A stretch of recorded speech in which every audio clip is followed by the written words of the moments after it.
നമസ്കാരം. ഞാൻ രാജലക്ഷ്മി പിള്ളൈ, കൊച്ചിയിലെ ഇഗ്നോയിൽ നിന്ന്. ഇന്ന് നമ്മൾ പരാമർശിക്കാൻ പോകുന്നത് BPSC 142-ൻ്റെ യൂണിറ്റ് 10 ആണ്. അതായത് ഇന്ത്യയുടെ പോളിസി, ഈസ്റ്റ് കൺട്രികളുടെ പോളിസികൾ, ഇന്ത്യയുടെ ആക്ടാണത്. അപ്പോൾ ഈ പോളിസികൾ ഏതൊക്കെ വിധത്തിൽ 1990-ൽ നമ്മൾ ഒരു മേജറായിട്ടുള്ള ഒരു ഫോറിൻ പോളിസി ഇനീഷ്യേറ്റ് ചെയ്തു.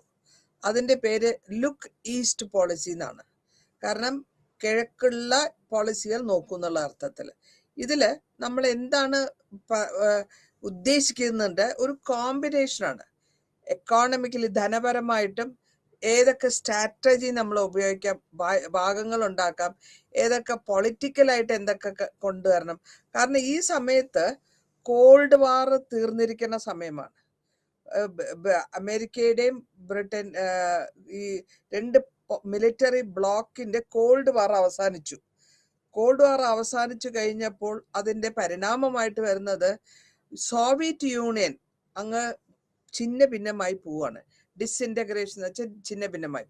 അപ്പോൾ 1991-ൽ ഈ സോവിയറ്റ് യൂണിയനും തരം താന്ന് പോയി കഴിഞ്ഞ ശേഷം പിന്നെ നമ്മൾ ഇവിടെ കാണുന്നത് ഒരു സോഷ്യലിസ്റ്റ് വ്യൂസിൽ എക്കണോമിക് ഡെവലപ്മെന്റ്, അതായത് ധനപരമായിട്ട് ഏതൊക്കെ വിധത്തിൽ അതിനെ മേലെ കൊണ്ടുവരാം.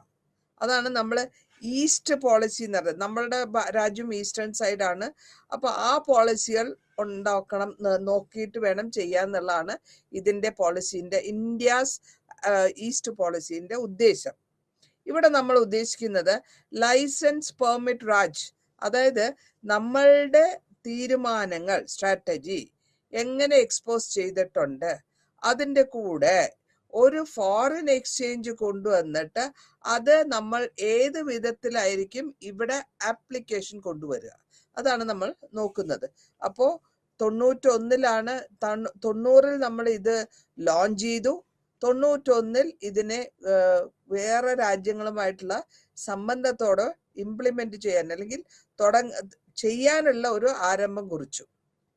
ഇതില് എക്കണോമിക്, നമ്മള് ധനപരമായിട്ട് എല്ലാ രാജ്യങ്ങളെയും കൊണ്ടുവരണം. അതിനാണ് ഗ്ലോബലൈസേഷൻ എന്ന് പറയുന്നത്.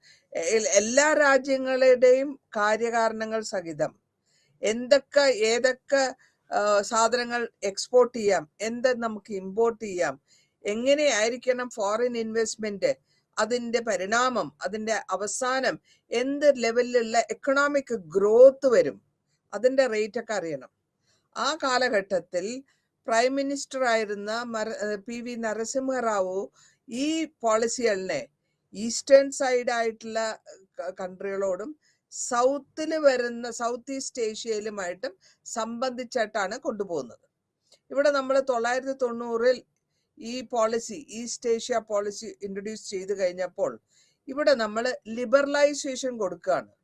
അതായത് ബിസിനസ് ചെയ്യാനും ഇക്കോണമി, ഇന്ത്യയുടെ ധനപരമായ കാര്യങ്ങൾ പുരോഗതിക്ക് കൊണ്ടുവരാനും വേണ്ടിയിട്ടുള്ള ലിബറലൈസേഷൻ, ഒരു ലിബറലൈസേഷൻ ഒരു അയവ് കൊടുക്കുകയാണ്. ഈ അയവിൽ കൂടെ കൺട്രികൾ തമ്മിൽ, ഈ ഭാഗത്തുള്ള രാജ്യങ്ങൾ തമ്മിൽ നല്ല വിധത്തിലുള്ള കോൺട്രിബ്യൂഷനും നല്ല വിധത്തിലുള്ള ഒരു പരസ്പര ധാരണയും, അതേമാതിരി തന്നെ ബിസിനസ് ഒന്ന് ഉയർത്തിക്കൊണ്ടുവരാനും വലിയ വലിയ മാർക്കറ്റ് കൊണ്ടുവരാനും നമ്മളുടെ സാധനങ്ങൾ വിറ്റുപോകണം, അതേമാതിരി തന്നെ മനുഷ്യരാശിയുടെ ഉപയോഗത്തിന് ആയിരിക്കണം, മനുഷ്യരാശിക്കുള്ള ബെനിഫിറ്റ് കിട്ടണം. അതിനാണ് നമ്മൾ ഈ ഗ്ലോബലൈസേഷൻ എന്ന് പറയുമ്പോൾ എല്ലാ ലോകത്തിന്റെ ഗ്ലോബിന്റെ എല്ലാ രാജ്യത്തിലും ഒരു എക്കണോമിക്, അതായത് ധനപരമായിട്ടുള്ള ഒരു ലിബറൽ പോളിസി, ഒരു അയഞ്ഞ പോളിസി, അല്ലെങ്കിൽ കുറച്ചുകൂടെ സൗകര്യമായിട്ട് നടത്തിക്കൊണ്ടുപോകാൻ പറ്റുന്ന വിധത്തിലുള്ള ഒരു പോളിസിയാണത്. ഇനി ഈ ഈസ്റ്റ് പോളിസി എന്ന് പറയുന്ന അതിൻ്റെ എന്താണ് ഉദ്ദേശിക്കുന്നത്? നമ്മൾ ഏറ്റവും താഴത്തോട്ട് നോക്കിക്കൊണ്ടുവരാണെങ്കിൽ, അതിൻ്റെ അടിത്തട്ടായ വേരിൽ നിന്ന് നോക്കുകയാണെങ്കിൽ, നമ്മൾ മൾട്ടി ഡയമെൻഷണൽ എൻകോംപസിങ്, പല വിധത്തിലുള്ള കാര്യങ്ങളുണ്ട്. ഒരു രാജ്യം ഉണ്ടാക്കി എടുത്തു വരുമ്പോൾ ധനപരമായിട്ടുണ്ട്, ഡിഫൻസ് ഉണ്ട്, പൊളിറ്റിക്കലായിട്ടുണ്ട്. ഇതൊക്കെ നോക്കുമ്പോൾ സ്ട്രാറ്റജി എന്ന് പറയുന്നാൽ നമ്മൾ എടുക്കുന്ന ഒരു രീതി, എന്നാണ് ഉദ്ദേശിക്കുന്നത്. ഏത് രീതിയിൽ കൂടെ അല്ലെങ്കിൽ ഏത് വിധേനെ നമ്മൾ അത് ഇംപ്ലിമെന്റ് ചെയ്യുന്നു. ഇതിൽ ഏറ്റവും നമ്മളുടെ ഇന്ത്യൻ രാജ്യം എടുത്തത് ആ കാലഘട്ടത്തിൽ 10 നൂറ്റാണ്ട് കാലത്തിൽ ഏറ്റവും വളരെ യൂസ്ഫുൾ ആയിട്ടുള്ള ഒരു പോളിസിയാണ് എടുത്തിരിക്കുന്നത്. ഈ പോളിസിയിലെ റിലേഷൻഷിപ്പ് എന്താന്ന് നോക്കുകയാണെങ്കിൽ പല വിധത്തിലുള്ള കൺട്രികളുമായിട്ടുള്ള ഓവറോൾ ഇൻവോൾവ്മെന്റ് കൊണ്ടുവരും. അതേമാതിരി തന്നെ റീജിയണൽ ആയിട്ടുള്ള ആ സ്ഥലത്തിലുള്ള ഇൻവോൾവ്മെന്റും കൊണ്ടിരിക്കും. അതായത് അതാത് സ്ഥലങ്ങളിലുള്ളതും പുറത്ത് രാജ്യങ്ങളിലുള്ളതും ചേർന്ന് ഒരു ഇന്ത്യയുടെ മാതൃക എന്നുള്ള ലെവലിൽ നമ്മൾ ഇത് കൊണ്ടിരിക്കുകയാണ്. അപ്പൊ ഇത്രയും കാര്യമായിട്ട് നമ്മൾ ശ്രദ്ധയോടെ ചെയ്യുമ്പോൾ അതിന് ഒരു നല്ല വിധത്തിലുള്ള ഒരു റിപ്പോർട്ട് കിട്ടണം. അപ്പോൾ നമ്മളുടെ ഉദ്ദേശങ്ങൾ വളരെ ക്ലിയർ ആയിട്ട് നമ്മളും ജീവിക്കണം.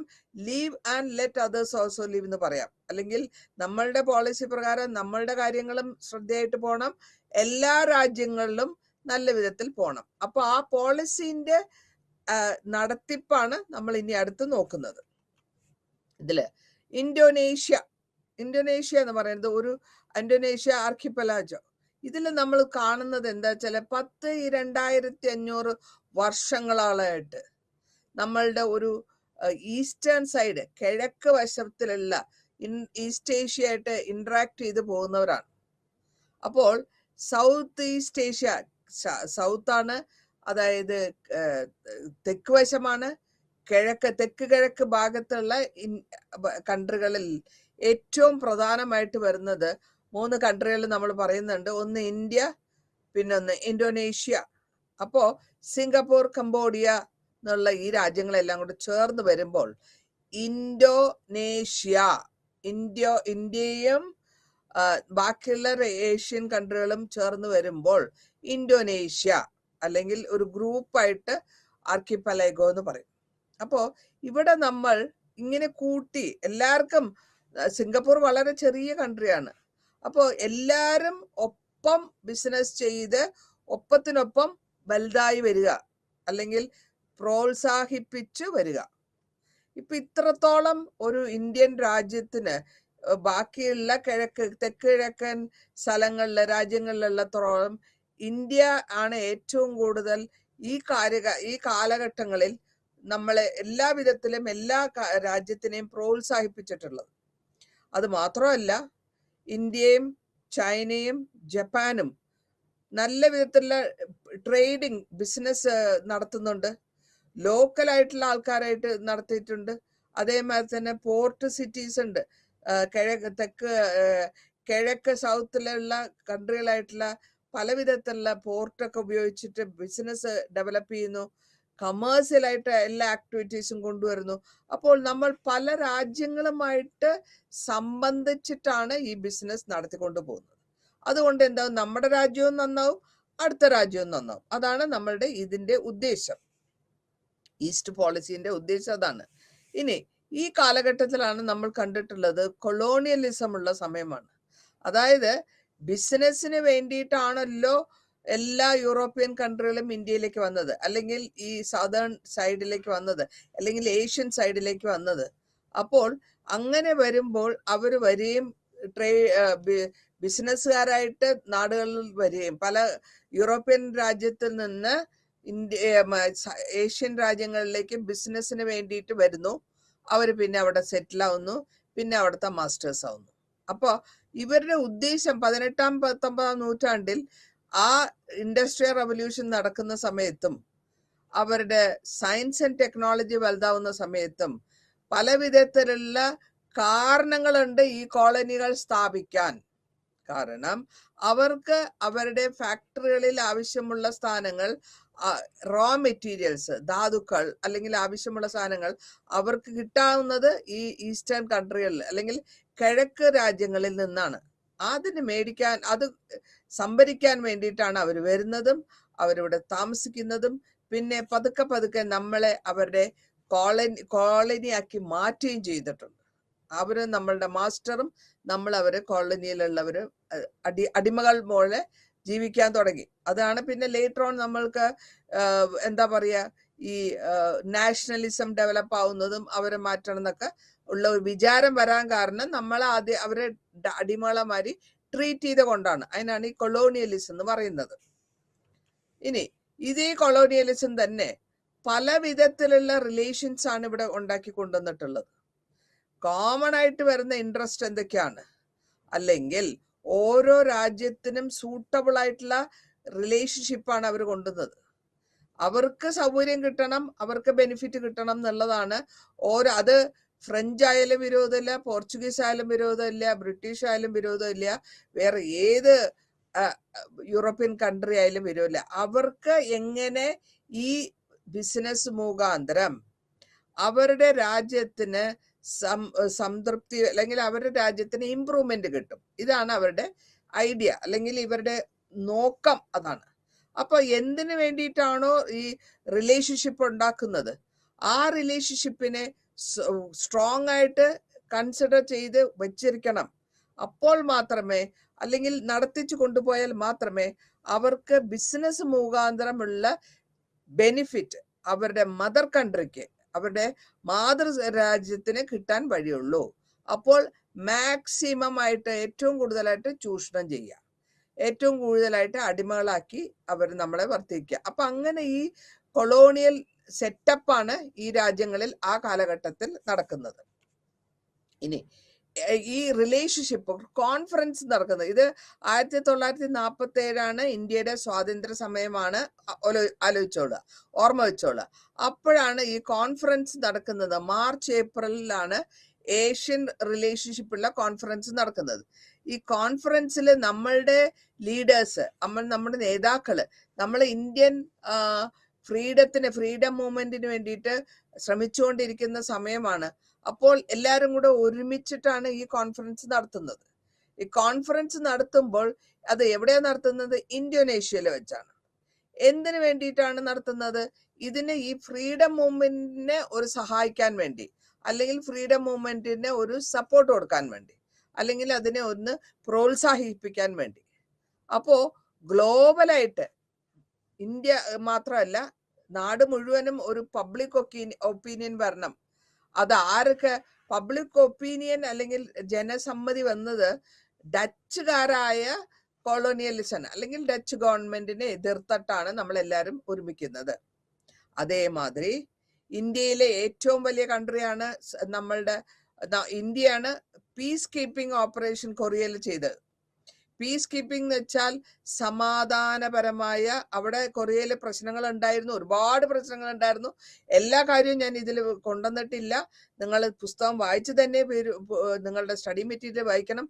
ഒരുപാട് കാര്യങ്ങളുണ്ട്. നമുക്കെല്ലാം കൂടെ ഒറ്റ മണിക്കൂറിൽ പരാമർശിച്ചു പോകാൻ പറ്റാത്തതുകൊണ്ടാണ് വളരെ ഇമ്പോർട്ടൻ്റ് ആയിട്ടുള്ള ചിലതായിട്ടൊക്കെ ഞാൻ ചെയ്തു പോകുന്നത്. അപ്പോൾ ഈ കൊറിയയിൽ ഉണ്ടായിരുന്ന പ്രശ്നങ്ങളെ നമ്മളുടെ പീസ് കീപ്പിംഗ് ഓപ്പറേഷൻസ് ആർമി അവിടെ ചെല്ലുകയും അതിന് UN വഴി 1950 അവിടെ നമ്മൾ ആക്ഷൻസ് എടുക്കുന്നുണ്ട്.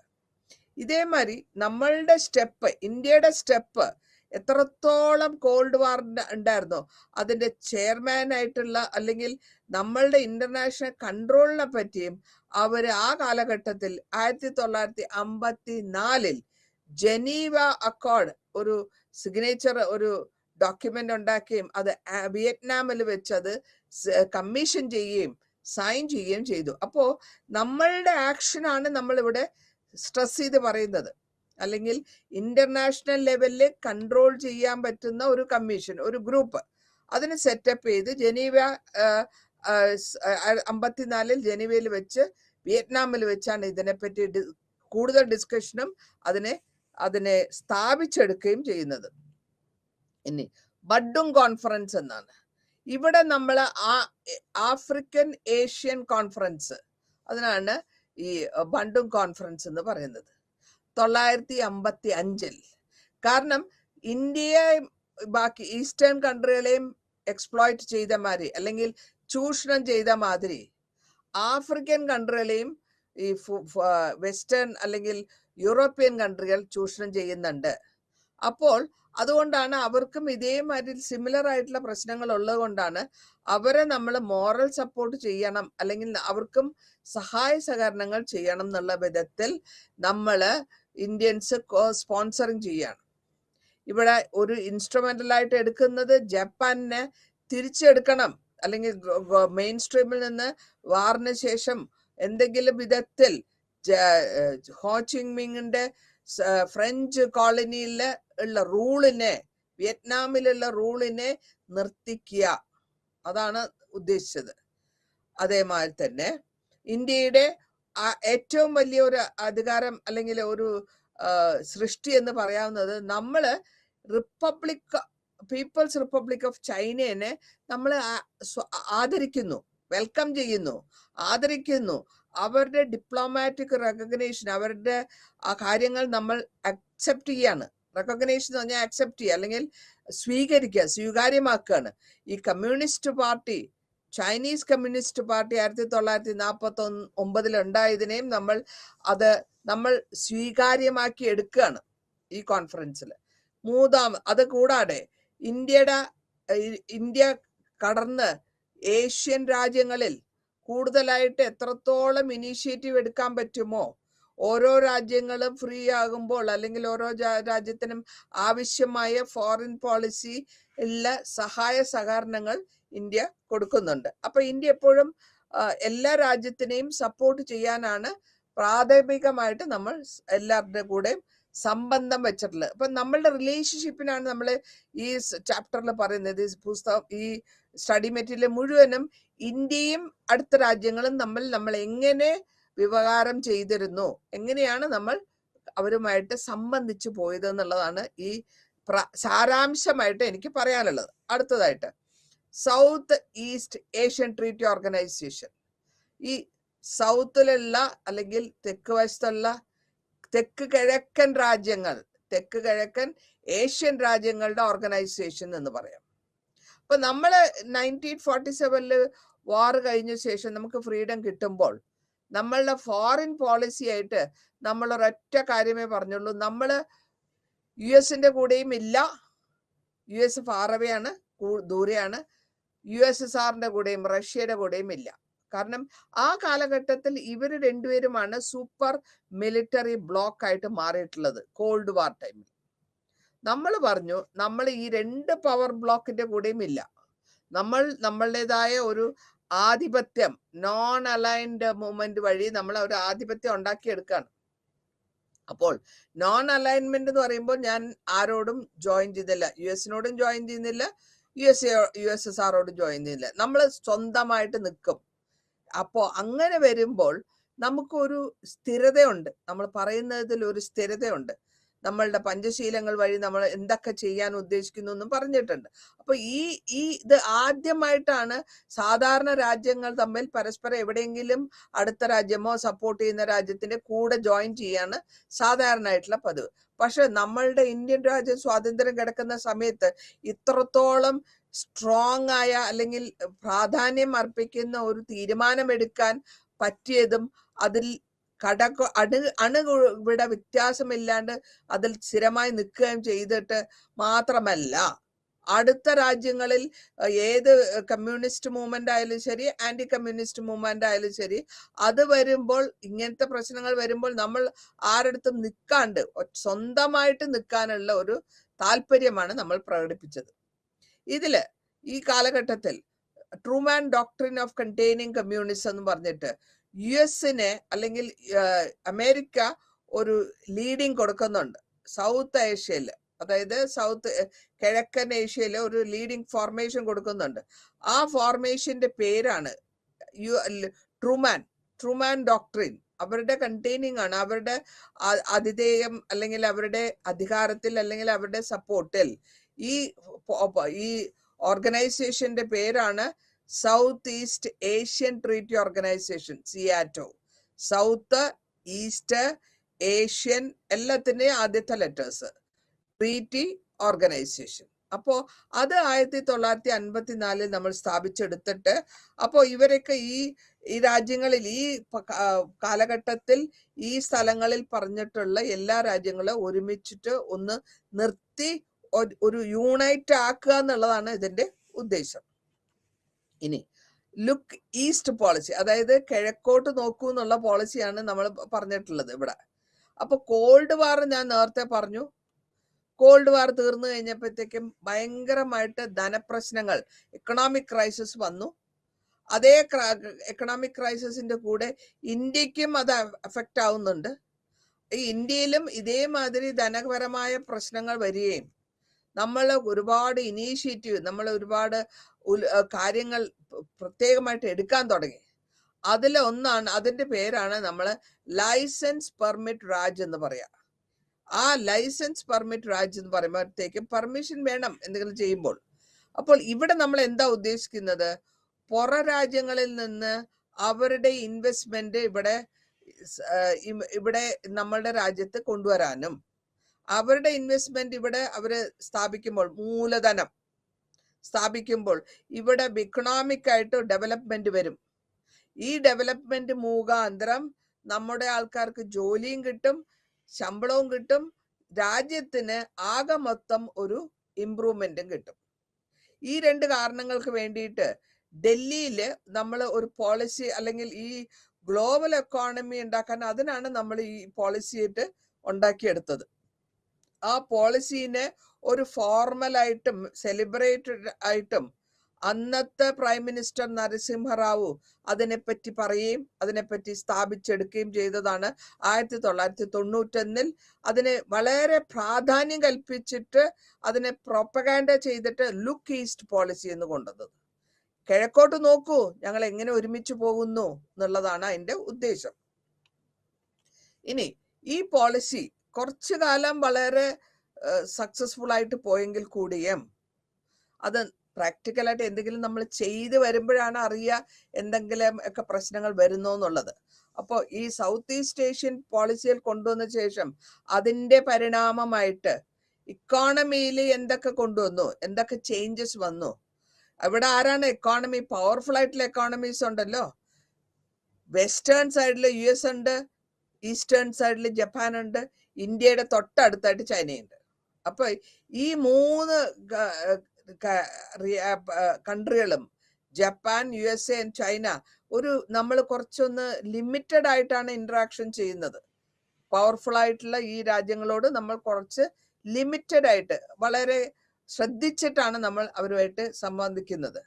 ഇവിടെ നമ്മൾ സ്റ്റേറ്റിൽ കാണുന്ന മാതിരി മാർക്കറ്റ് ഓറിയന്റഡ് എക്കണോമി ആണോ, ഏത് സ്ട്രാറ്റജിയാണ് ഉപയോഗിക്കേണ്ടത്, അല്ലെങ്കിൽ പതുക്കെയും ടാഡിയുമായിട്ടുള്ള സ്ട്രോങ് ആയിട്ടുള്ള പോളിസിയാണ് ഉപയോഗിക്കേണ്ടത്, ഇങ്ങനെയൊക്കെ ഉണ്ടായിട്ട് കൂടെയും ഇക്കണോമിക് ലിബറലൈസേഷൻ, അല്ലെങ്കിൽ ഈ ബിസിനസ് കാര്യങ്ങളിൽ താരതമ്യേന സഹായ സഹകരണങ്ങൾ ചെയ്തു കൊടുക്കുക, ലിബറലൈസേഷൻ. നമ്മളിപ്പം മാർക്ക് വളരെ ഡിഫിക്കൽട്ട് ആയിട്ടുള്ള ക്വസ്റ്റ്യൻ പേപ്പർ വന്നു, അല്ലെങ്കിൽ എന്തെങ്കിലും ഔട്ട് ഓഫ് സിലബസ് വന്നു, നമ്മൾ പറയാറുണ്ട് ലിബറലായിട്ട് വാല്യൂ ചെയ്യണമെന്ന്. ലിബറലായിട്ട് വാല്യൂ ചെയ്യുമ്പോൾ വെച്ചാൽ സ്ട്രിക്റ്റ് ആയിട്ട് വാല്യൂ ചെയ്യണ്ട. കുട്ടികളെ എന്തെങ്കിലുമൊക്കെ ശരിയായിട്ട് ഉള്ള ആൻസർ എഴുതിയിട്ടുണ്ടെങ്കിൽ അവർക്ക് അർഹിക്കുന്ന മാർക്ക് കൊടുക്കുക. അതാണ് ലിബറലൈസ്ഡ് വാല്യുവേഷൻ.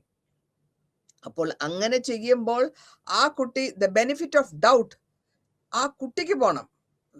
എന്തെങ്കിലും ഇപ്പൊ നമുക്കൊരു പ്രശ്നം വന്നു കഴിഞ്ഞാൽ, എന്തെങ്കിലും തെറ്റ് നമ്മൾ ക്വസ്റ്റ്യൻ പേപ്പർ ഉണ്ടാക്കുന്നതിലോ അല്ലെങ്കിൽ വേറെ ഏതെങ്കിലും വിധത്തിൽ വന്നാലും ആ ബെനിഫിറ്റ് കിട്ടേണ്ടത്, പരിഗണന കിട്ടേണ്ടത് കുട്ടിക്കാണ്. ഇതേ ഇവിടെ ബിസിനസ്സിലാണ് പരിഗണന നമ്മൾ കൂടുതലായിട്ട് നോക്കുന്നത്. ഫോറിൻ ഇൻവെസ്റ്റേഴ്സ്, മറുരാജ്യങ്ങൾ, പുറം രാജ്യങ്ങളിൽ നിന്നവരുടെ ധനം ഇവിടെ മൂലധനം ഇടാനും അതിനെ സ്റ്റേറ്റ് കൺട്രോൾ ചെയ്യാനും എങ്ങനെയൊക്കെ ആയിരിക്കണം അതിനെ സ്റ്റേറ്റ് കൺട്രോൾ ചെയ്ത് പോകേണ്ടതെന്നും, അതിലെ റെഡ് ടേപ്പിസം വരാണ്ട്, അല്ലെങ്കിൽ സ്ലോനെസ് വരാണ്ട്. റെഡ് ടേപ്പിസം എന്ന് പറയുന്നത് സ്ലോ ആണ്. മേശപ്പുറത്ത് ഇരിക്കും, എടുത്തു നോക്കി അതിനെ ഇമ്മീഡിയറ്റ് ആയിട്ട് ആക്ഷൻ എടുക്കാണ്ട് ഇങ്ങനെ ഡിലേ ചെയ്ത്, അതൊരു സാധാരണ ഒരു പ്രോവർബ് ഉണ്ട് ഇംഗ്ലീഷിൽ, ഡിലേ ആൻഡ് ഡിനൈ. അപ്പൊ പതുക്കെ പോകുക, മെല്ലെ പോവുക, പിന്നെ അതിനെ ഇല്ലാണ്ടാക്കുക. അതാണ് ഞാൻ പറഞ്ഞതിന്റെ അർത്ഥം.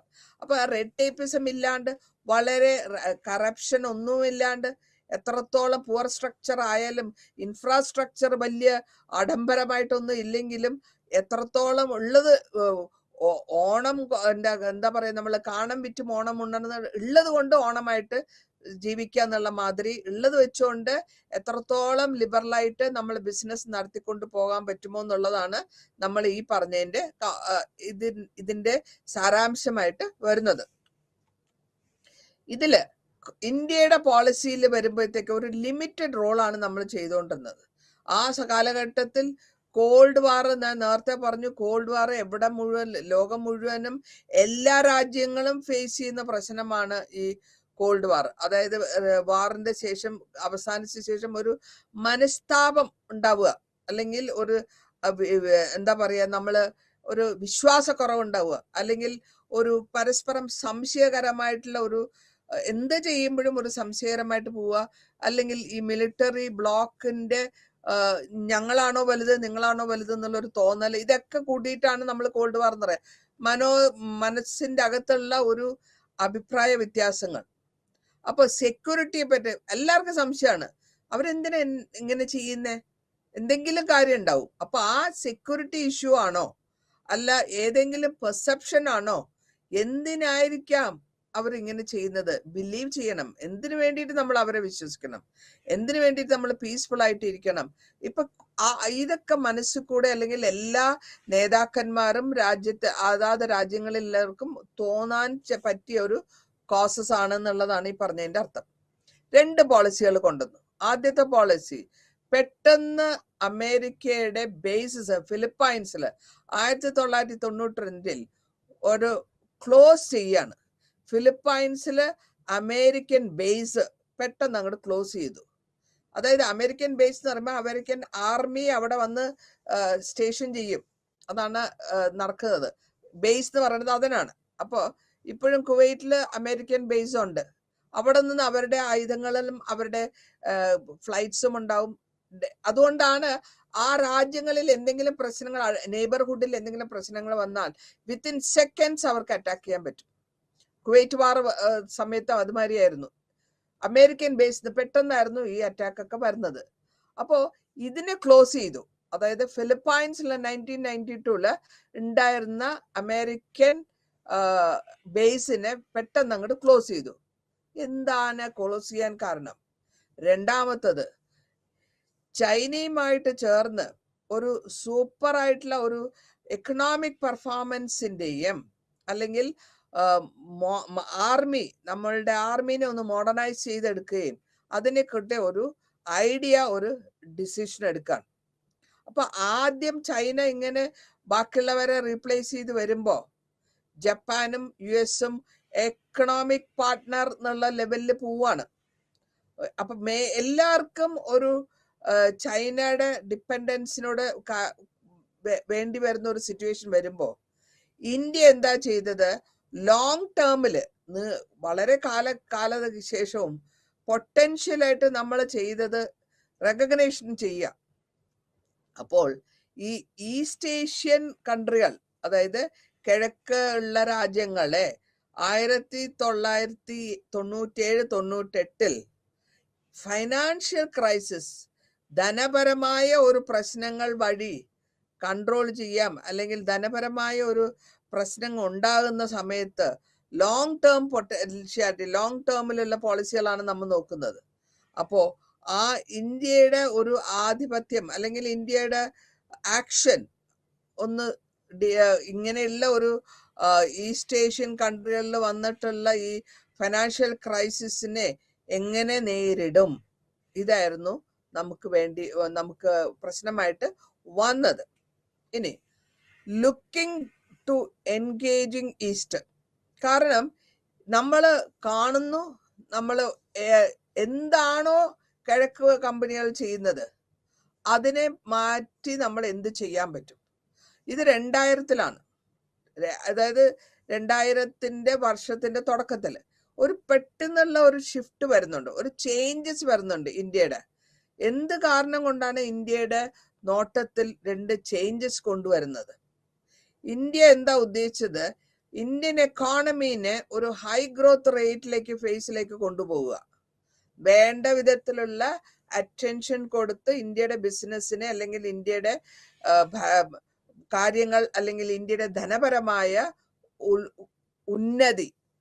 രണ്ടാമത്തത് സെക്യൂരിറ്റീന്, അതായത് ഈ കിഴക്ക് തെക്ക് സൗത്ത് ഈസ്റ്റ് ഏഷ്യയിലുള്ള കൺട്രികളുടെ സെക്യൂരിറ്റി, അതായത് സുരക്ഷ. അത് പൊളിറ്റിക്കൽ ആയാലും വിരോധമില്ല, ടെറിട്ടറി എന്താണ് ബോർഡർ ഇഷ്യൂ ആയാലും വിരോധമില്ല, എന്ത് വിരോധമല്ല. സെക്യൂരിറ്റി കമ്മിറ്റ്മെന്റ് ഏത് വിധത്തിലാണ് US സെക്യൂരിറ്റി കമ്മിറ്റ്മെന്റ് ചെയ്യുന്നത്? അല്ലെങ്കിൽ അവർ ഏത് വിധത്തിൽ ഇതിനെ ബാലൻസ് ചെയ്ത് കൊണ്ടുപോകും? നമ്മളുടെ കിഴക്ക് വശത്തുള്ള രാജ്യങ്ങളുടെ സെക്യൂരിറ്റി പൊളിറ്റിക്കൽ ആയിക്കോട്ടെ, അല്ലെങ്കിൽ അവരുടെ ബോർഡർ ഇഷ്യൂസ് ടെറിട്ടോറിയൽ ഇഷ്യൂ ആയിക്കോട്ടെ, അല്ലെങ്കിൽ അവരുടെ ആഭ്യന്തരമായ ഇഷ്യൂ ആയിക്കോട്ടെ, ഇതിനെ അവരെ ബാലൻസ് ചെയ്ത് കൊണ്ടുപോകുന്നത് എങ്ങനെയായിരിക്കും? അതാണ് ഇവിടുത്തെ നമ്മളുടെ പ്രശ്നം. അപ്പൊ അങ്ങനെ വന്നപ്പോൾ ഇന്ത്യ ഒരു പ്രത്യേകതരമായ അല്ലെങ്കിൽ ഒരു പവർ ഹൗസ് മാതിരിയും, അല്ലെങ്കിൽ ഒരുപാട് കൺട്രികളുടെ എല്ലാ രാജ്യങ്ങൾക്കും ഇവിടെ വരാനുള്ള ഓപ്പർച്യൂണിറ്റീസ് കൊണ്ടുവരിക എന്നുള്ളതിലേക്കാണ് നമ്മൾ എത്തിപ്പെടുന്നത്. നമ്മള് എന്താ ചെയ്ത് ആദ്യമായിട്ട് നമ്മളുടെ മിലിറ്ററിയുടെ കാര്യങ്ങൾ ഒന്ന് വളരെ സ്റ്റെബിലൈസ് ചെയ്തെടുത്തു. കാരണം നമ്മുടെ റീജിയണൽ സെക്യൂരിറ്റി, നമ്മുടെ അകത്ത് ആദ്യം സെക്യൂരിറ്റി വേണം, സുരക്ഷ, റീജിയണൽ ആയിട്ടുള്ള സുരക്ഷ വേണം. അപ്പോൾ നമ്മളുടെ മിലിറ്ററിയുടെ ശക്തി ഒന്ന് വർദ്ധിപ്പിക്കുക. അപ്പോൾ മാത്രമേ ആഭ്യന്തരമായിട്ട് പ്രശ്നങ്ങൾ വല്ലാണ്ട് വരുന്നാൽ അങ്ങനെ ഒരു പ്രശ്നം വരികയാണെങ്കിൽ നമ്മൾ അതിനെ കൺട്രോൾ ചെയ്യാനും നിർത്തിക്കാനും കൂടുതലായിട്ട് വഷളാകാണ്ടിരിക്കാനും നോക്കണം എന്നുള്ളതായിരുന്നു ഇതുകൊണ്ടുള്ള ഉദ്ദേശം. അപ്പോൾ ഇന്ത്യ വളരെ പവർഫുൾ ആയിട്ട് വളരെ പതുക്കെ ഒന്നൊന്നായിട്ട് ചെയ്ത് നമ്മളുടെ മിലിറ്ററിനെയും നമ്മളുടെ സുരക്ഷാ വിധം, എങ്ങനെ സുരക്ഷ ചെയ്യുന്നത് മിലിറ്ററി ആണല്ലോ, മിലിറ്ററിയും ആർമിയുമാണ്. അപ്പൊ അതിനെ എത്രത്തോളം നമുക്ക് പ്രോത്സാഹിപ്പിച്ച് സുരക്ഷ കൂടുതൽ കിട്ടാൻ പറ്റും, അല്ലെങ്കിൽ കൂടുതൽ രാജ്യത്തുള്ള ഓരോ വ്യക്തിക്കും എത്രത്തോളം നല്ലൊരു സുരക്ഷ ഗവൺമെന്റിന് കൊടുക്കാൻ പറ്റും എന്നുള്ളതാണ് നമ്മൾ ഈ നോക്കിയതിന്റെ അർത്ഥം. 2000 തൊട്ട് 2014 വരെ ഈ കാലഘട്ടത്തിൽ ഇന്ത്യയില് 2000 തൊട്ട് 2014 വളരെ ഇന്ത്യയെ പറ്റി ഒരു പ്രാധാന്യത്തോടെയാണ് നോക്കാൻ തുടങ്ങിയത് ആൾക്കാർ. ഇതില് സൗത്ത് ഈസ്റ്റ് ഏഷ്യയും അതേമാതിരി തന്നെ ബാക്കിയുള്ള ഇവിടെയുള്ള രാജ്യങ്ങളും ഈ സൗത്ത് ഈസ്റ്റ് ഏഷ്യ ഇന്ത്യയുടെ ഗ്രോത്ത് അല്ലെങ്കിൽ ഇന്ത്യയുടെ പോളിസികൾ എന്ന് പറയാം, ഇതിനെ വളരെ കൗതുകത്തോടെ നോക്കാൻ തുടങ്ങി. ഇതെങ്ങനെയാണ് ഇത്രയും കാര്യങ്ങളൊക്കെ ഇവർ ചെയ്തു കൂട്ടുന്നത്? അതേസമയം തന്നെ ചൈന എന്ത് ചെയ്തു? ചൈന ഏറ്റവും കൂടുതൽ ബിസിനസ് പാർട്ട്ണറായിട്ട് മാറി. ട്രേഡിംഗ് പാർട്ട്ണർ എന്ന് വെച്ചാൽ ബിസിനസ് പാർട്ട്ണർ. അവിടെ നമ്മളുടെ റിലേഷൻഷിപ്പിനെയും ബേസിക് ആയിട്ടുള്ള ഇന്ത്യയും ജപ്പാനും റിലേഷൻഷിപ്പ് ഒരു സൈഡില്, പിന്നെ ഇന്ത്യയും USA തമ്മിലുള്ള റിലേഷൻഷിപ്പ്, അതേമാതിരി ഇന്ത്യയും ഏഷ്യൻ കൺട്രികളുമായിട്ടുള്ള റിലേഷൻഷിപ്പ്. കാരണം നമ്മൾ ആരുടെയും ബ്ലോക്കിൽ ജോയിൻ ചെയ്തിട്ടില്ല. നമ്മൾ നേരത്തെ ഞാൻ പറഞ്ഞു നോൺ അലൈൻമെന്റ് പ്രോഗ്രാം. സോ നമുക്ക് ബിസിനസ് റിലേഷൻഷിപ്പ് US-ഉമായിട്ടും ചെയ്യാം, പവർഫുൾ ആയിട്ടുള്ള വെസ്റ്റേൺ കൺട്രി ആയിട്ടും ചെയ്യാം, ജപ്പാനുമായിട്ടും ചെയ്യാം. കാരണം നമ്മൾ ആരുടെയും കൂടെ ജോയിൻ ചെയ്യാതെ നമ്മുടെ സ്വന്തമായ ഒരു തീരുമാനത്തിൽ നിന്നുകൊണ്ടാണ് നോൺ അലൈൻമെന്റ് പ്രോഗ്രാം വഴി നമുക്ക് ഇത് അച്ചീവ് ചെയ്യാൻ പറ്റി. അല്ലെങ്കിൽ അവരുടെ ശത്രു എന്റെ ശത്രു എന്നുള്ള ലെവലായി പോയെന്നെ. അതില്ല, ഇന്ത്യയെ സംബന്ധിച്ചിടത്തോളം അത് വരുന്നില്ല. അപ്പൊ അതുകൊണ്ട് ഇന്ത്യക്ക് സ്വന്തമായിട്ടുള്ള ഒരു പോളിസി ഉണ്ടാക്കാനും അതിൽ സ്ഥിരമായിട്ട് നിൽക്കാനും അതിന്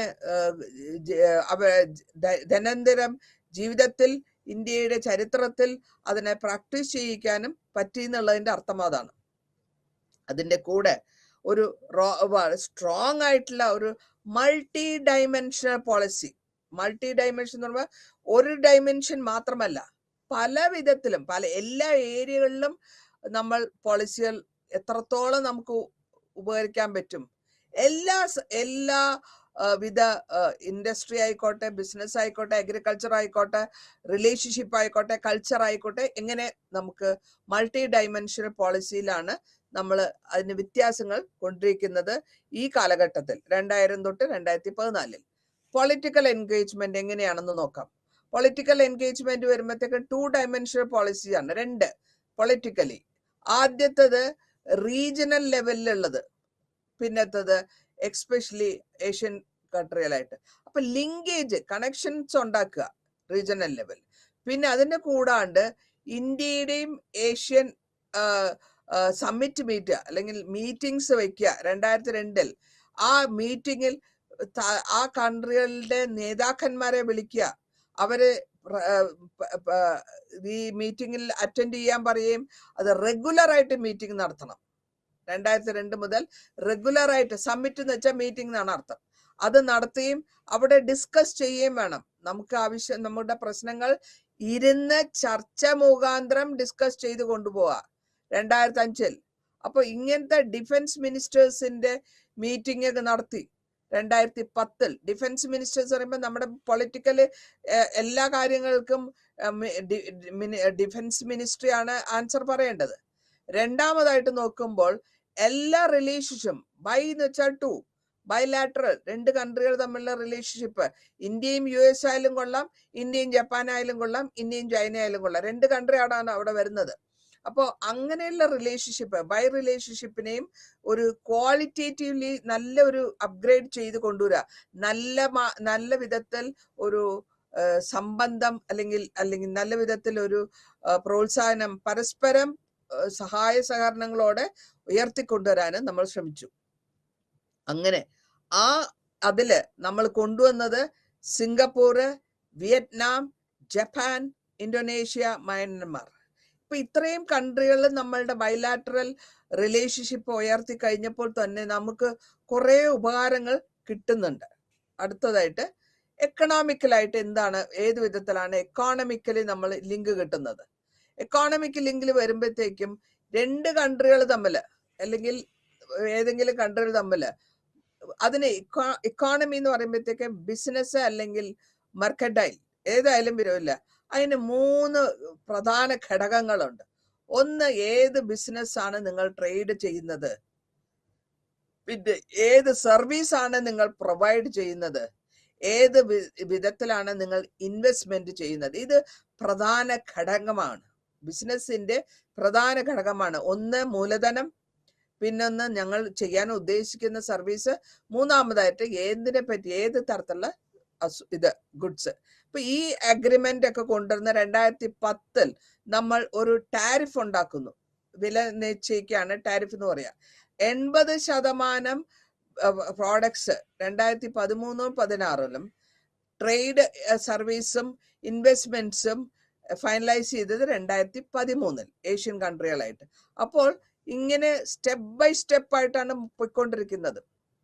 ഈ സ്റ്റെപ്പ് ബൈ സ്റ്റെപ്പ് ആയിട്ട് പൊക്കുമ്പോൾ ട്രേഡ് വലുതായി വരുന്നു. 2015-17 ഗ്ലോബൽ ലെവലില് വലുതാക്കി. അങ്ങനെ വന്നു കഴിഞ്ഞപ്പോഴത്തേക്ക് നമ്മുടെ റിലേഷൻഷിപ്പ്, നെയ്ബേഴ്സുമായിട്ടുള്ള റിലേഷൻഷിപ്പ് കുറച്ചുകൂടെ കൂടുതലാവാണ്.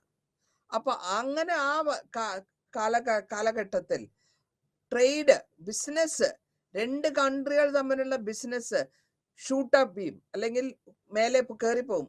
മാർജിൻ, നമ്മുടെ അനാലിസിസ് നോക്കുമ്പോൾ അത് മാർജിൻ കൂടി വരികയാണ്. $6 ബില്യൺ US ഡോളേഴ്സ് 2000 ഉണ്ടായിരുന്നത്, അതിൽ നിന്ന് $65 ബില്യൺ 2016 എത്തി. അപ്പോൾ നമുക്ക് മനസ്സിലാക്കാൻ പറ്റുന്നത് എന്താണ്, അവിടെ നമ്മളുടെ റിലേഷൻഷിപ്പിന്റെ ബെറ്റർമെന്റ്. ഇനി ഇതേമാതിരി തന്നെ ഈ കൺട്രികൾ അല്ലെങ്കിൽ ഈ രാജ്യങ്ങൾ 2010-ലും 2016-ലും നേരത്തെ ഞാൻ പറഞ്ഞു 50 ബില്യൺ ഇന്ത്യ ഒരു സപ്പോർട്ട് കൊടുക്കുകയാണ്. ആ കാലഘട്ടത്തിൽ ഏഷ്യൻ കൺട്രികൾക്കും $40 ബില്യൺ ആ കാലഘട്ടത്തിൽ നമ്മൾ സപ്പോർട്ട് ചെയ്തിട്ടുള്ളത്. ഇതിന്റെ കൂടാണ്ട് റെസ്പെക്ട്ഫുള്ളി നമ്മൾ ബാക്കിയുള്ള കൺട്രികളെയും നമ്മൾ സപ്പോർട്ട് ചെയ്തു വരുന്നുണ്ട്, അല്ലെങ്കിൽ നമ്മളുടെ റിലേഷൻഷിപ്പ് ബെറ്റർ ആവുന്നുണ്ട്. ചൈനയായിട്ടും ജപ്പാനായിട്ടും സൗത്ത് കൊറിയയായിട്ടും നമ്മളുടെ ബിസിനസ് ഡീലിങ്സും നമ്മളുടെ റിലേഷൻഷിപ്പും ബെറ്റർ ആവുന്നുണ്ട്. ഇതില് ഇന്ത്യ ഒന്നിലും ഒരു ഒരു എക്കോണമിക്കലി മാക്സിമം പരസ്പരം സപ്പോർട്ട് ചെയ്ത് പോകുന്നത് കൊണ്ടാണ് അതിന്റെ ബെനിഫിറ്റ് വരുന്നത്. ചൈനീസ് ഏഷ്യൻ ട്രേഡ് 2016 500 ബില്യൺ ഉണ്ടായിരുന്നത് പിന്നെ കുറച്ച് കഴിഞ്ഞപ്പോഴത്തേക്കും 65 ബില്യൺ ആയിട്ട് മാറുകയും ചെയ്തു. ഓക്കെ, അടുത്തതായിട്ട് നമ്മൾ നോക്കുന്നത് ദോഹ റൗണ്ട് അബൌട്ട് ആണ്, വേൾഡ് ട്രേഡ് ഓർഗനൈസേഷന്റെ. ഇവിടെ നമ്മൾ കാണുന്ന എന്താ വെച്ചാല് ദോഹയിൽ വെച്ച് meeting, Doha means Qatar, middle ഈസ്റ്റില്. അപ്പോ ഈ ഓർഗനൈസേഷൻ വേൾഡ് ട്രേഡ് ഓർഗനൈസേഷൻ അവിടെ ഡെഡ്ലോക്ക് മീറ്റ് ചെയ്യാണ്. റീജിയണൽ ആയിട്ടുള്ള ട്രേഡിംഗ് കമ്പനികളൊക്കെ വന്ന് മീറ്റ് ചെയ്യുന്നു. അവരവിടെ ക്രിട്ടിക്കലായിട്ട് ഏതൊക്കെ പ്രശ്നങ്ങളുണ്ടോ, ഈസ്റ്റേൺ കൺട്രികൾക്ക് എന്തൊക്കെ പ്രശ്നങ്ങളുണ്ടോ അതിനെ പറ്റിയൊക്കെ ഡിസ്കസ് ചെയ്യുക, ബൈലാറ്ററൽ ഇഷ്യൂസ് ഡിസ്കസ് ചെയ്യുക. അതാത് റീജിയണൽ, ഇപ്പൊ ദോഹയിലത്താണെങ്കിൽ ദോഹയിലത്തെ റീജിയൻ, അല്ലെങ്കിൽ സൗദി അറേബ്യ ആണെങ്കിൽ അവിടുത്തെ റീജിയണൽ വൈസ് ഈ നേതാക്കന്മാർ ഇരുന്നിട്ടാണ് ഈ മീറ്റിംഗിൽ സംസാരിക്കുന്നത്. അപ്പോ മുഖാമുഖം അവർക്ക് സംസാരിക്കാനും അവരുടെ പ്രശ്നങ്ങളെ പറ്റി ഒരു പോംവഴി കണ്ടുപിടിക്കാനുമുള്ള ചാൻസസ് കിട്ടുന്നുണ്ട്. അപ്പോ അത് മാത്രമല്ല, ഇന്ത്യയെ സംബന്ധിച്ചിടത്തോളം ഒരു comprehensive economic partnership agreement sign ചെയ്യുന്നുണ്ട്. ഇന്ത്യ ഇനീഷ്യേറ്റീവ് എടുത്തിട്ട് ഒരു കോംപ്രിഹെൻസീവ് ആയിട്ടുള്ള ധനപരമായിട്ടുള്ള ഒരു ഘടകത്തോടെ എല്ലാ പാർട്ട്ണർഷിപ്പും ഏതേത് രാജ്യങ്ങളുടെ കൂടെയാണ് നമ്മൾ സൈൻ ചെയ്യുന്നത്? ഒന്ന് ജപ്പാൻ, നമ്മൾക്ക് എല്ലാവരുമായിട്ടും നന്നായിട്ട് പോകണം, എല്ലാവരുമായിട്ടും നല്ല വിധത്തിലുള്ള ബിസിനസ് നടത്തണം. സിംഗപ്പൂർ, സൗത്ത് കൊറിയ, മലേഷ്യ, ഇതെല്ലാം കൂടെ ഏഷ്യൻ ഗ്രൂപ്പായി നമ്മൾ എത്രത്തോളം എല്ലാ രാജ്യങ്ങളുമായിട്ടും നല്ല വിധത്തിൽ ബിസിനസ് നടത്തിക്കൊണ്ടുപോവുക, നല്ല വിധത്തിൽ ബൈലാറ്ററൽ ഇഷ്യൂസ് ഇല്ലാണ്ട്, പ്രശ്നങ്ങൾ ഇല്ലാണ്ട് പോവാനാണ് നമ്മൾ ഇന്ത്യ ഇതിനെ comprehensive economic partnership agreement. Partnership ഇന്ത്യയും ജപ്പാനായിട്ട് പാർട്ട്ണറായി, ഇന്ത്യയും സിംഗപ്പൂറുമായിട്ട് പാർട്ട്ണറായി, ഇന്ത്യയും സൗത്ത് കൊറിയയായിട്ട് പാർട്ട്ണറായി, ഇന്ത്യയും മലേഷ്യയായിട്ട് പാർട്ട്ണറായി. അപ്പോൾ നമ്മൾ ഒരു ബിസിനസിന്റെ പാർട്ട്ണർഷിപ്പ് ആകുമ്പോൾ നമ്മൾ എല്ലാം അറിഞ്ഞുകൊണ്ടാണ് അതിന് സൈൻ ചെയ്യുന്നതും അതിനെ അക്സെപ്റ്റ് ചെയ്തുകൊണ്ടാണ് നമ്മൾ സൈൻ ചെയ്യുന്നതും. ഇനി റീജിയണൽ കോംപ്രിഹെൻസിന്റെ ഇതിന്റെ ടോപ്പ് എന്തൊക്കെയാണ് നമ്മൾ ഡിസ്കസ് ചെയ്തതെന്ന് നോക്കാം. ഇവിടെ നമ്മൾ ഇന്ത്യയുടെ പാർട്ടിസിപ്പേഷൻ ഈ RCEP ഇതില് ഇക്കണോമിക് പാർട്ട്ണർഷിപ്പിൽ പറയുന്നത് വളരെ ഇമ്പോർട്ടന്റ് ആയിട്ടുള്ള ഒരു ഇന്ത്യയുടെ സ്ഥാനമാണ്. ഈ ഏഷ്യൻ കൺട്രികളിൽ 10 കൺട്രികളിൽ 6 പാർട്ട്നേഴ്സ് ഒരു ഫ്രീ ട്രേഡ് എഗ്രിമെന്റ് സൈൻ ചെയ്തു. അത് മാത്രമല്ല, ഈ നമ്മളുടെ ഈ പാർട്ട്ണർഷിപ്പ് ബിസിനസ് അല്ലെങ്കിൽ ഈ പാർട്ട്ണർഷിപ്പ് ഓർഗനൈസേഷൻ ഉദ്ദേശിക്കുന്നത് ലോകത്തിന്റെ ലാർജസ്റ്റ് ആയിട്ടുള്ള ഫ്രീ ട്രേഡ് റീജിയൻ ആക്കി മാറ്റാനാണ് നമ്മൾ ഉദ്ദേശിക്കുന്നത്. അപ്പൊ അങ്ങനെ വരുമ്പോൾ പല പ്രാവശ്യം മീറ്റിംഗ്സ് നടക്കുന്നു. അതെല്ലാം കൂടെ ഫൈനലൈസ് ചെയ്ത് 2017 ആയപ്പോഴത്തേക്കും അത് ഫൈനലൈസ് ആയി. പിന്നെ കുറെ കഴിഞ്ഞിട്ട് ഇന്ത്യ അതിൽ നിന്ന് വാക്കൗട്ട് ചെയ്ത് ഒരു നവംബർ 19 2019 തായ്ലൻഡിൽ നടന്ന മീറ്റിംഗിൽ നിന്ന് ഇന്ത്യ വാക്കൗട്ട് ചെയ്യാണ്. കാരണം എക്കണോമിക് ഇൻട്രസ്റ്റിനെ പറ്റിയിട്ടുള്ളതാണ് ഇത് ബിസിനസ്, അല്ലെങ്കിൽ ഈ തീമിനെ പറ്റി ഡിസ്കസ് ചെയ്യാത്തത് കൊണ്ട് വാക്കൗട്ട് ചെയ്തു. ഇന്ത്യയുടെ ബിസിനസ്സിലെ സർവീസസും അതേമാതിരി തന്നെ എല്ലാവിധ പ്രശ്നങ്ങളും ചൈന ഇമ്പോർട്ട് ചെയ്തപ്പോൾ അതും അവിടെ ഒരു പ്രശ്നമായിട്ട് വന്നു. അത് ഈ ഓർഗനൈസേഷൻ ഇപ്പോഴും ഇന്ത്യയിൽ നടന്നുകൊണ്ടിരിക്കുന്ന അല്ലെങ്കിൽ അത്രയും ആക്റ്റീവ് അല്ലാത്ത വിധത്തിൽ പോയിക്കൊണ്ടിരിക്കുന്നുണ്ട്. ഇനി കോംപ്രിഹെൻസീവ് പാർട്ട്ണർഷിപ്പിന്റെ ഏറ്റവും വൈറ്റ് ആയിട്ടുള്ള അല്ലെങ്കിൽ ഏറ്റവും പ്രാധാന്യം അർഹിക്കുന്നത് ഫ്രീ ട്രേഡ് ഏരിയ എന്നാണ്. ലോകത്തിന്റെ ബിസിനസ്സിൽ ഫ്രീ ട്രേഡ് ഏരിയ അതിന്റെ 50% വരുന്ന വേൾഡ് പോപ്പുലേഷൻ ഉള്ളതും 40% ഗ്ലോബലായിട്ട് GDP ഉള്ളതുമായ കൺട്രികളിൽ നിന്നാണ്. അതിൽ US-ഉം യൂറോപ്യൻ യൂണിയനും കമ്പൈൻഡ് ആയിട്ടാണ് നമ്മൾ എടുത്തിട്ടുള്ളത്. ഇത് കൂടാണ്ട് തന്നെ നമ്മൾ പല മെഷേഴ്സ് എടുത്തിട്ടുണ്ട്. വേൾഡ് ഡൈനാമിക് കൺസ്ട്രക്ഷൻ അല്ലെങ്കിൽ 5 ട്രില്യൺ ഫോറിൻ എക്സ്ചേഞ്ച് ഉപയോഗിച്ചിട്ടുള്ള റിസർവ് ചെയ്ത് കൂടുതലായിട്ടുള്ള രാജ്യങ്ങളെ സഹായിക്കാം. അതേമാതിരി തന്നെ സ്ട്രോങ് ആയ വാല്യൂ ചെയിൻസ്, പ്രൊഡക്ഷൻ എത്രത്തോളം നന്നാക്കാം, എക്സ്പെക്ടേഷൻ എത്രത്തോളം നന്നാക്കാം, ഇന്ത്യയുടെ എക്കണോമിക് ഇന്റഗ്രേഷൻ എങ്ങനെ കൊണ്ടുവരാം, ഫോറിൻ ഇൻവെസ്റ്റ്മെന്റ് എങ്ങനെ കൊണ്ടുവരാം, ഇന്ത്യയുടെ മാനുഫാക്ചറിങ് സെക്ടറിനെ എത്രത്തോളം നന്നാക്കാം. അപ്പോൾ കാച്ചിങ് അപ്പ്, നമ്മളുടെ ബെനിഫിറ്റ് ഇതിന്റെ ഒപ്പത്തിനൊപ്പം അല്ലെങ്കിൽ ഇതിന്റെ പുരോഗതിക്ക് അനുസരിച്ച് നമ്മൾ പെട്ടെന്ന് കാച്ചപ്പ് ചെയ്യാൻ വേണ്ടിയിട്ടുള്ള ഒരു ശ്രമമാണ് നടത്തുകൊണ്ടിരിക്കുന്നത്. ഡിഫൻസും സ്ട്രാറ്റജിക് കോപ്പറേഷനും. ഇവിടെ നമ്മൾ ഡിഫൻസ് എന്ന് പറഞ്ഞാൽ ഒരു കൺട്രിയുടെ 95% നമ്മളുടെ ബഡ്ജറ്റിൽ പോകുന്ന ഡിഫൻസിനാണ്. കാരണം ഡിഫൻസ് വളരെ സ്ട്രോങ് ആയിട്ട് ഇരുന്നാൽ മാത്രമേ നമുക്ക് സെക്യൂരിറ്റി ഉണ്ടാവുള്ളൂ. ആ സെക്യൂരിറ്റി ഉണ്ടെങ്കിൽ മാത്രമേ നമുക്ക് ബാക്കിയുള്ള പുരോഗതി ഉണ്ടാവുള്ളൂ. അപ്പൊ അതുകൊണ്ട് ഡിഫൻസും വളരെ ഇമ്പോർട്ടൻ്റ് ആയിട്ടുള്ള ഒരു സ്ട്രാറ്റജിയാണ്. അതിൽ നമ്മൾ ഉപയോഗിച്ചത് പല വിധത്തിലുള്ള ട്രെയിനിങ് നടത്തുക, പല വിധത്തിലുള്ള വിസിറ്റുകൾ നടത്തുക, പല വിധത്തിലുള്ള സെക്യൂരിറ്റി സംസാരങ്ങൾ ചെയ്യുക, പാർട്ട്ണർഷിപ്പ് സെക്യൂരിറ്റി സ്ട്രാറ്റജിക് ആയിട്ടുള്ള ഉണ്ടാക്കുക. അതേമാതിരി arms and export, arms and ammunition എന്ന് പറയുമ്പോൾ ആയുധങ്ങൾ, പടക്കോപ്പുകൾ അങ്ങോട്ടും ഇങ്ങോട്ടും മാറുക എന്നുള്ള ലെവലിൽ കൊണ്ടുവരിക, നല്ല വിധത്തിൽ കൊണ്ടുവരിക. ഇനി പോർട്ട് ബ്ലെയർ ബേസ്, ഇവിടെ എന്താ സംഭവിക്കുന്നത് വെച്ചാൽ 1980 ചില കൺസേൺ ഉണ്ടാണ് നമ്മൾ ഇന്ത്യൻ നേവിന്റെ മോഡേണൈസേഷൻ, എക്സ്പെഷ്യലി പോർട്ട് ബ്ലെയർ, ആൻഡമാൻ ഐലൻഡ്സിലുള്ള പോർട്ട് ബ്ലെയറിലുള്ള ആ ബേസ് അല്ലെങ്കിൽ ഇന്ത്യൻ നേവിന്റെ ക്ലോസ് ചെയ്ത് കൊണ്ടുവരുമ്പോൾ മലാക്ക സ്ട്രീറ്റ് വഴി ഇതേമാതിരി ബിസിനസ് 40% നടത്തി കൊണ്ടുപോവാണ്. ഇത് 1980. അപ്പോൾ ഇതിൽ എന്താ ഉദ്ദേശിക്കുന്നത്, ഇന്ത്യൻ നേവിക്ക് ഈ സ്ട്രീറ്റ് ഒന്ന് സ്റ്റോപ്പ് ചെയ്ത് കൊണ്ടുവരണം വേണമെങ്കിൽ. അപ്പോൾ ഈ കോൾഡ് വാറിന്റെ സമയ കാലഘട്ടങ്ങളിൽ ഇന്ത്യ പ്രൊവൈഡ് ചെയ്തു. എന്ത് പറഞ്ഞു, നല്ല വിധത്തിൽ ഒരു ഭയമില്ലാണ്ട്, നമ്മളുടെ ഡിഫൻസിനെ പറ്റിയുള്ള ഒരു ലിങ്കിന്റെ ഭയമില്ലാണ്ട് നമ്മൾ കൺട്രികൾ പരസ്പരം സംസാരിച്ചു കൊണ്ടുപോകണം. അപ്പോഴാണ് ഇന്ത്യ വന്നിട്ട് ഇവിടുത്തെ സീനിയർ ഓഫീസേഴ്സിനെയും സൗത്ത് ഈസ്റ്റേൺ നേവീസ് ഇന്തോനേഷ്യയും മലേഷ്യയും ആൻഡമാൻസും എല്ലാം കൂടെ സംസാരിച്ച് ജോയിന്റ് എക്സസൈസ്, കടലിൽ ജോയിന്റ് എക്സസൈസ് നടത്തുക. എക്സസൈസ് നടത്തി ഒരു നമ്മളുടെ ബന്ധത്തിനെ ദൃഢപ്പെടുത്തുക എന്നാണ് നമ്മൾ ഉദ്ദേശിച്ചതിന്റെ അർത്ഥം. മലാക്ക സ്ട്രീറ്റ്, ഈ മലാക്ക സ്ട്രീറ്റ് വഴി നമ്മൾ ഇന്തോനേഷ്യയും അണ്ടർടേക്ക് ചെയ്തത്, ഇന്തോനേഷ്യയും തായ്ലാൻഡും രണ്ടും ക്ലോസ് ആണ് മലാക്ക സ്ട്രീറ്റിൽ. അപ്പോൾ ഇത് സീ ലൈനിന്റെ കമ്മ്യൂണിക്കേഷൻ ആണ്. കടൽ മുഖാന്തരമുള്ള കാര്യങ്ങൾ എക്സസൈസ് ചെയ്യണം, ബയലാറ്ററൽ ഇഷ്യൂസ് നോക്കണം, സെക്യൂരിറ്റി കൊടുക്കണം. അങ്ങനെ വരുമ്പോൾ ഇന്ത്യ പിന്നെയും 1995 ഒരു കോംപ്രമൈസിങ് ആയിട്ടുള്ള ലെവലിൽ ഈ ബാക്കിയുള്ള ഐലൻഡ്സ് ആയിട്ടുള്ള ഇന്ത്യൻ ഓഷനുമായിട്ടുള്ള ഒരു ബന്ധം സ്ഥാപിച്ചെടുക്കുന്നു. രണ്ടാമത്തെ ആസ്പെക്റ്റ് ആയിട്ട് മൾട്ടിലാറ്ററൽ എക്സസൈസ് ചെയ്യുന്നു, മലബാർ ജോയിന്റ്. അതിലേമാതിരി തന്നെ ഈ ബാക്കിയുള്ള ആർമികളെ കൊണ്ടുവച്ച് US-ഉം ജപ്പാനും കൂടെ വന്ന് ഈ നമ്മളുടെ കടൽ മുഖാന്തരമുള്ള ഒരു ശക്തി, സേനയെ സ്ഥിരീകരിച്ചെടുക്കുകയാണ് നമ്മൾ ചെയ്തത്.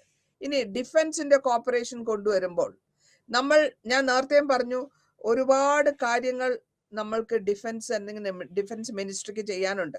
അവരുടെ സെക്യൂരിറ്റി, അവരുടെ അതേമാതിരി തന്നെ മ്യൂച്വൽ ഓഫ് അണ്ടർസ്റ്റാൻഡിങ് സൈൻ ചെയ്യാണ് 1993. ഇതില് മലേഷ്യയിലുള്ള പൈലറ്റ്സും ഗ്രൗണ്ട് പേഴ്സണലും MiG-29 എന്ന് പറഞ്ഞ ഫൈറ്റർ എയർക്രാഫ്റ്റ് ഓടിക്കാൻ അറിയുന്നവരായിരിക്കണം. അതേമാതിരി തന്നെ ഈ മിലിറ്ററി ഫീൽഡിൽ വന്നിട്ടുള്ള മേജർ ആയിട്ടുള്ള അഡ്വാൻസ് ട്രെയിനിങ് ഇവിടെ നാഷണൽ ഡിഫൻസ് കോളേജ്, അതേമാതിരി ഇന്ത്യയിൽ ഈ ട്രെയിനിങ് ഇൻസ്റ്റിറ്റ്യൂട്ട് സ്ഥാപിക്കുക, അതിൽ അവർക്ക് ട്രെയിനിങ് കൊടുക്കുക, അതൊക്കെ അവർക്ക് പ്രാക്ടീസ് കൊടുക്കുക. ഇന്ത്യൻ മിലിറ്ററി അക്കാഡമിനെയും പ്രോഗ്രസീവായിട്ട് കാലക്രമേണ നമ്മളുടെ ഡിഫൻസിനെ സ്ട്രെങ്തൻ ചെയ്യുക എന്നുള്ളതാണ് ഇതിന്റെ ഉദ്ദേശം. രണ്ടും എല്ലാം ബാലൻസ് ചെയ്ത് എങ്ങനെ കൊണ്ടുപോകും?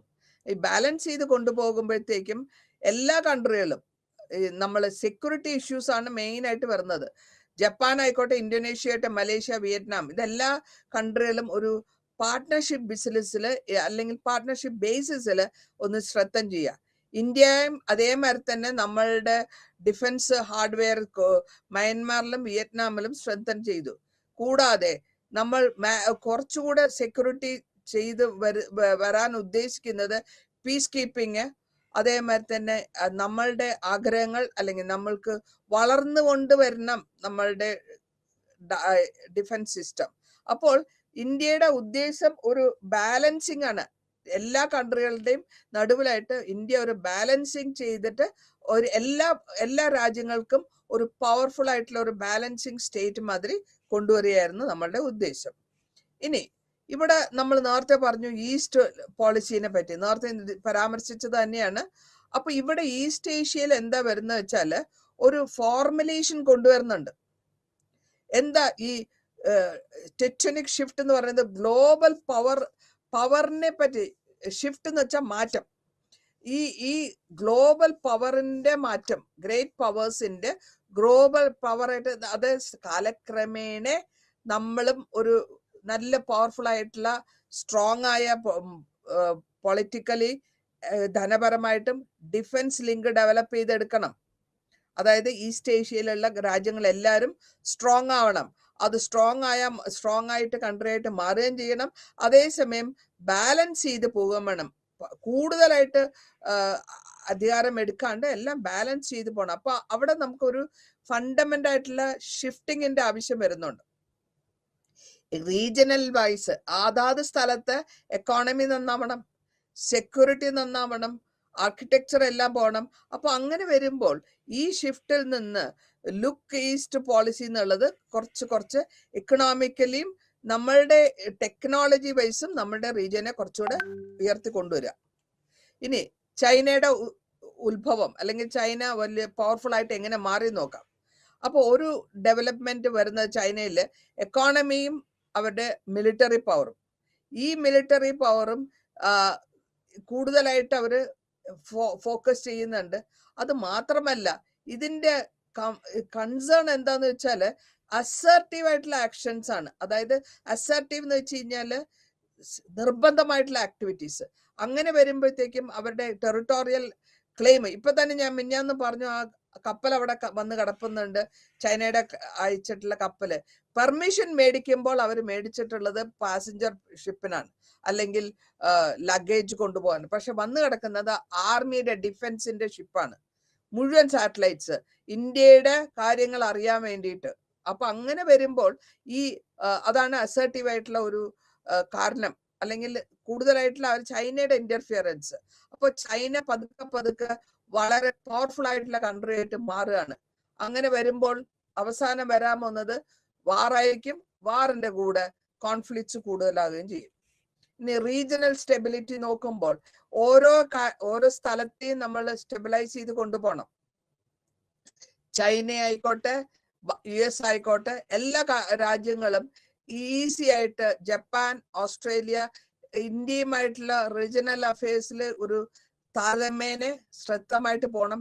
ഈ ടെറിട്ടോറിയൽ അല്ലെങ്കിൽ ഈ ഷിഫ്റ്റിംഗ് നമ്മളുടെ കോൾഡ് വാറിനും ഡിപ്ലോമസിനെയും അഫക്ട് ചെയ്യുന്നു. അപ്പോൾ ഇന്ത്യയുടെ റോൾ എന്തായിരുന്നു? ഒരു നെസസറി ആയിട്ടുള്ള ഒരു അഭിപ്രായ വ്യത്യാസം ചൈനയുമായിട്ട് ഉണ്ടെങ്കിൽ, കോൺഫറന്റേഷൻ വെച്ചാൽ അഭിപ്രായ വ്യത്യാസം ഉണ്ടെങ്കിൽ കൂടിയും നമ്മൾ ഒരു 2 വർഷങ്ങളോളമായിട്ട് നമ്മൾ പീസ് അല്ലെങ്കിൽ സമാധാനം ഈ കാലഘട്ടങ്ങളിൽ സ്ഥാപിക്കാൻ ശ്രമിച്ചുകൊണ്ടിരിക്കുകയാണ്. പക്ഷെ എന്നിട്ടും ആ ഫ്രണ്ട്ലി റിലേഷൻഷിപ്പ് കളയാണ്ട് മനസ്സിലുണ്ട്. എന്നാലും ആ സംശയമുണ്ട്. ചൈന ഇപ്പോഴും ഈ ആക്ടിവിറ്റീസ് ഈ ഭാഗങ്ങളിൽ നടത്തിക്കൊണ്ടിരിക്കുന്നു. ഇനി quad, US, Japan, India, Australia, ഇതാണ് ക്വാഡ് എന്ന് പറയുന്നത്. ഇവിടെ ഈ കൺട്രികൾ, 4 കൺട്രികളും കൂടെ ക്വാഡ്രാറ്ററൽ കൺട്രികൾ. ഇവിടെ നമ്മളുടെ ഇഷ്യൂസ് എന്താന്ന് വെച്ചാല് റെഫറൻസ് വന്നിട്ട് ഈസ്റ്റേൺ സെക്യൂരിറ്റി, അതേമാതിരി തന്നെ കോപ്പറേഷൻ, റീജിയണൽ ആയിട്ടുള്ള കൺട്രികളുടെ സ്റ്റെബിലൈസേഷൻ, ഇതാണ് നമ്മൾ ഉദ്ദേശിച്ചത്. മൾട്ടിലാറ്ററൽ എൻഗേജ്മെന്റിൽ നമ്മൾ എന്താ ചെയ്തത് വെച്ചാൽ 2007 ഒരു സെക്യൂരിറ്റി ഡയലോഗ് വെച്ചു. ഓസ്ട്രേലിയ, ജപ്പാൻ, US ഈ 3 കൺട്രികളും ഒരു മിലിറ്ററി എക്സസൈസ്, ജോയിന്റ് ആയിട്ടുള്ള മിലിറ്ററി എക്സസൈസ് ചെയ്യാമെന്ന് ധാരണയിലെത്തി. അതിൽ മാറി നിന്നത് ചൈനയാണ്. അവർക്ക് ഇതിൽ ഈ ഇൻഡോ പസഫിക് ഈ എക്സസൈസ്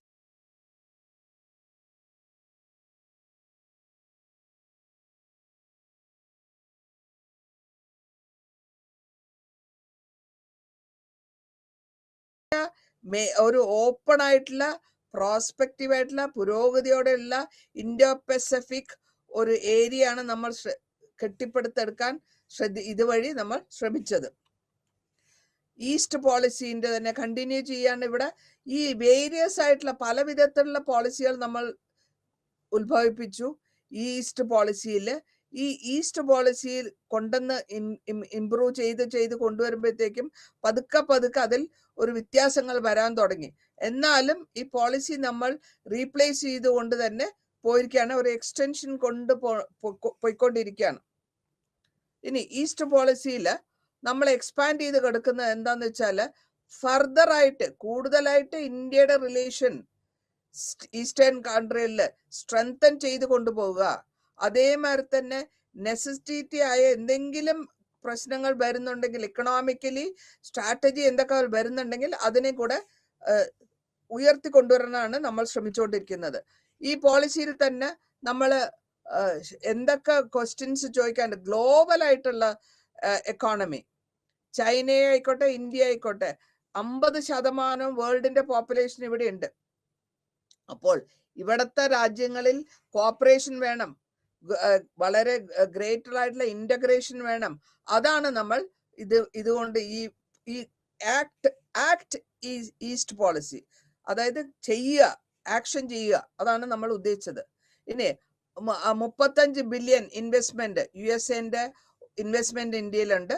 അത് മോഡിയുടെ കാലഘട്ടത്തിൽ എക്കണോമിക് റിലേഷൻസ് ഉണ്ടാക്കാനും അതിനുവേണ്ടി നമ്മളുടെ ഇംപ്രൂവ്മെന്റ് ഇൻഫ്രാസ്ട്രക്ചർ ഉണ്ടാക്കാനും കൂടുതലായിട്ട് ഉള്ള മോദിയും ഫ്രണ്ട്ഷിപ്പ് US ആയിട്ടുള്ള ഫ്രണ്ട്ഷിപ്പ് കൊണ്ട് വന്നു.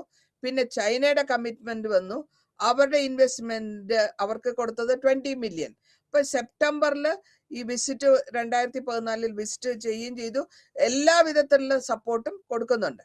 ഇനി റിമാർക്ക്, നമ്മളുടെ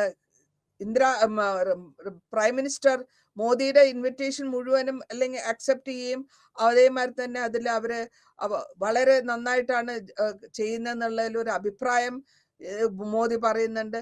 ഈ ആക്ട് പോളിസി പ്രകാരം നമ്മൾ ക്വാളിറ്റേറ്റീവ് ഉണ്ടെന്ന് ഇന്ത്യയുടെ എക്കോണമി, റീജിയണൽ എക്കോണമി നമ്മൾ ചെയ്യുന്നു.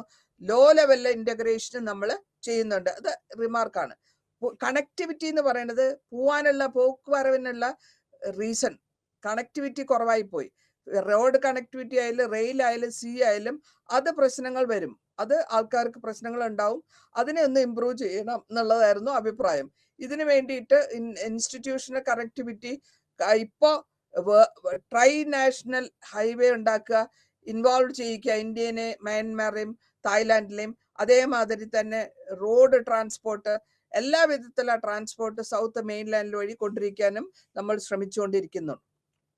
എയർ കണക്ടിവിറ്റി, വിമാനത്തിന്റെ കണക്ഷൻസ് ബാങ്കോക്ക്, കൊലാലംപൂർ, സിംഗപ്പൂർ, ഇതൊക്കെ കൊണ്ടുവന്ന് നമ്മൾ കൂടുതലായിട്ട് എയർ ആകുമ്പോഴത്തേക്ക് എയർ ലിഫ്റ്റിങ്ങിൽ പെട്ടെന്ന് പോകാനും ഇമ്മീഡിയറ്റ് ആയിട്ട് സഹായം ചെയ്യാനും നമുക്ക് പറ്റും. ഇനി ഇന്ത്യയുടെ നമ്മളുടെ നമ്മളുടെ ആൾക്കാർ പല ആൾക്കാരും പുറം രാജ്യങ്ങൾ NRIs താമസിക്കുന്നുണ്ട്. അവരുടെ പ്രോബ്ലംസ്, ഓവർസീസിൽ താമസിക്കുന്നവരുടെ പ്രോബ്ലംസ് സോൾവ് ചെയ്യുക, അവരെ സഹായിക്കുക, അവർക്ക് വേണ്ട കാര്യങ്ങൾ ചെയ്യുക എന്നുള്ളതാണ് അടുത്ത പോളിസി. ബൈലാറ്ററും മൾട്ടിലാറ്ററലും ഒരു രണ്ട് കൺട്രി മാത്രമല്ല പല കൺട്രികളുമായിട്ട് നമ്മൾ വളരെ കാര്യമായിട്ട് കൊണ്ടുപോവുകയും ചെയ്യണം. അതിന് ഡിഫൻസ് കപ്പാസിറ്റി കൊണ്ടുവരണം. ഇന്ത്യ വളരെ സ്ട്രോങ് ആയിട്ടുള്ള കോപ്പറേഷൻ ചെയ്ത് കൊടുക്കുന്നുണ്ട് ഇതില്. ഇനി ആക്ട് ഈസ്റ്റ് പോളിസിയിൽ നമ്മൾ സെക്യൂരിറ്റി ലെവലില് ഇന്ത്യയുടെ സെക്യൂരിറ്റിയും ഇന്ത്യയുടെ വിറ്റ്നസിംഗ് ആയിട്ടുള്ള എല്ലാ സെക്യൂരിറ്റിയും നമ്മൾ കൺഫ്രണ്ട് ചെയ്ത് കൊണ്ടുപോയിക്കൊണ്ടിരിക്കുന്നുണ്ട്. ഇപ്പൊ ഇതില് നമ്മൾ ഈ ആക്ട് നമ്മളുടെ പോളിസികളിൽ അല്ലെങ്കിൽ ഇന്ത്യയുടെ പോളിസികൾ കൂടെ നമ്മൾ കൊണ്ടുവരുന്നത് എന്താന്ന് വെച്ചാൽ നമ്മളുടെ ഇനീഷ്യേറ്റീവില് എല്ലാവിധ രാജ്യങ്ങൾക്കും അവർക്ക് എന്ത് പ്രശ്നങ്ങൾ വന്നാലും നമ്മൾ വളരെ കാര്യമായിട്ട് സഹായ സഹകരണങ്ങൾ ചെയ്യാൻ താല്പര്യമുള്ള കൺട്രിയാണ്. നമ്മളുടെ കൺട്രിയുടെ റീജിയണൽ ആയിട്ടുള്ള സെക്യൂരിറ്റി മാത്രമല്ല നമ്മൾ നോക്കുന്നത്, അതേസമയം അടുത്തവരുടെയും സൗകര്യങ്ങൾ നോക്കുന്നുണ്ട്. അവർക്ക് എന്തെങ്കിലും പ്രോഗ്രസ് ആവശ്യമുണ്ടെങ്കിൽ പൊളിറ്റിക്കൽ ആയാലും ശരി, ഇക്കണോമിക്കലായാലും ശരി, ബിസിനസ് ആയാലും ശരി, ഡിഫൻസ് ലെവലിലായാലും ശരി, ഇന്ത്യ സഹായിക്കാൻ, സഹകരണങ്ങൾ കൊടുക്കാനും, ട്രെയിനിങ് കൊടുക്കാനും, ഡിബേറ്റ്സ് നടത്താനും, ഡിസ്കഷൻസ് നടത്തിയിട്ട് അവർക്ക് സോൾവ് ചെയ്യാനും താല്പര്യമുണ്ട് എന്നുള്ളതാണ് ഈ ആക്ട് ഈസ്റ്റ് എന്ന് പറഞ്ഞതിന്റെ അർത്ഥം. അതായത് ഈസ്റ്റ് പോളിസിന്റെ നമ്മൾ ആദ്യം ഉദ്ദേശിച്ച ഈസ്റ്റ് പോളിസിനെ പ്രാബല്യത്തിൽ കൊണ്ടുവരുത്തുക. അതോടുകൂടി ഈ ചാപ്റ്റർ തീരുന്നു. നന്ദി, നമസ്കാരം.